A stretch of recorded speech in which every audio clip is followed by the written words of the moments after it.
Hello friends, ఈ భూమి మీద ఉన్న అన్ని దేశాల దగ్గర న్యూక్లియర్ వెపన్స్ లేవు. కేవలం 9 దేశాల దగ్గర మాత్రమే ఉన్నాయి. వాటిలో మన భారతదేశం కూడా ఉంది. మరి మన దగ్గర ఉన్న న్యూక్లియర్ వెపన్స్ గురించి తెలుసుకుందామా? మనం వీటిని స్ట్రాటజికల్, ఆపరేషనల్ అండ్ టాక్టికల్ అని 3 టైప్స్గా డివైడ్ చేయవచ్చు. Number 1, strategical nuclear warheads. దీనిలో దాదాపు 100 కిలోటన్నుల నుండి 1 మెగా-టన్ వార్హెడ్ ఉంటుంది. వీటిని ఇంటర్ కాంటినెంటల్ బాలిస్టిక్ మిసైల్స్ ఐసిబిఎమ్స్ లేదా సబ్మరైన్ లాంచ్డ్ బాలిస్టిక్ మిసైల్స్ ద్వారా లాంచ్ చేయడం జరుగుతుంది.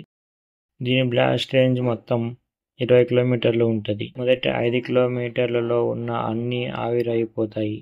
తర్వాత 20 కిలోమీటర్ల దూరంలో ఉన్న అన్ని బిల్డింగ్స్ కూలిపోతాయి. ఆపై రేడియేషన్ అన్ని వైపులా వ్యాపించి అక్కడ ఉన్న ప్రజలు అంతా చనిపోతారు.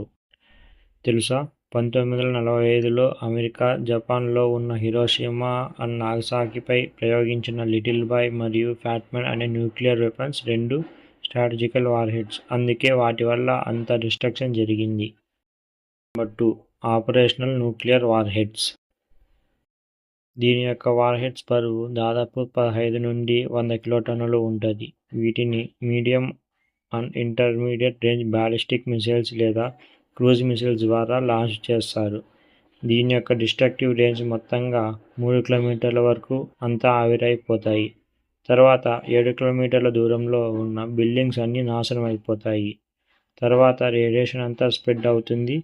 దీనిని కేవలం మిలిటరీ టార్గెట్స్పై మాత్రమే వాడుతారు. Number 3, tactical nuclear warheads. దీని వార్హెడ్ బరువు 0.1 నుండి 15 కిలోటన్నులు ఉంటుంది. దీనిని షార్ట్ రేంజ్ మిసైల్స్ లేదా ఆర్టిలరీ షెల్స్ ద్వారా లాంచ్ చేస్తారు. కేవలం ఎనిమి యొక్క ఫ్రంట్ లైన్ మీద మాత్రమే వాడుతారు. దీని యొక్క బ్లాస్ట్ రేంజ్ మొదటగా ఉన్న 1.5 కిలోమీటర్లలో ఉన్న అంతటిని ఆవిరి చేశాయి. తర్వాత 4 కిలోమీటర్స్ దూరంలో ఉన్న అన్ని బిల్డింగ్స్ కూడా నాశనం అయిపోతాయి. తర్వాత రేడియేషన్ స్ప్రెడ్ అయ్యి అక్కడున్న ప్రజలంతా చనిపోతారు. మరి ఇంతటి విధ్వంసం చేయగల న్యూక్లియర్ వెపన్స్ని ఎవరు తయారు చేశారో తెలిస్తే కామెంట్ చేయండి. ఈ వీడియో నచ్చినట్లయితే లైక్ చేసి మీ ఫ్రెండ్స్ అండ్ ఫ్యామిలీకి షేర్ చేయండి. అలాగే కింద ఉన్న సబ్స్క్రైబ్ బటన్ నొక్కి పెట్టుకోండి.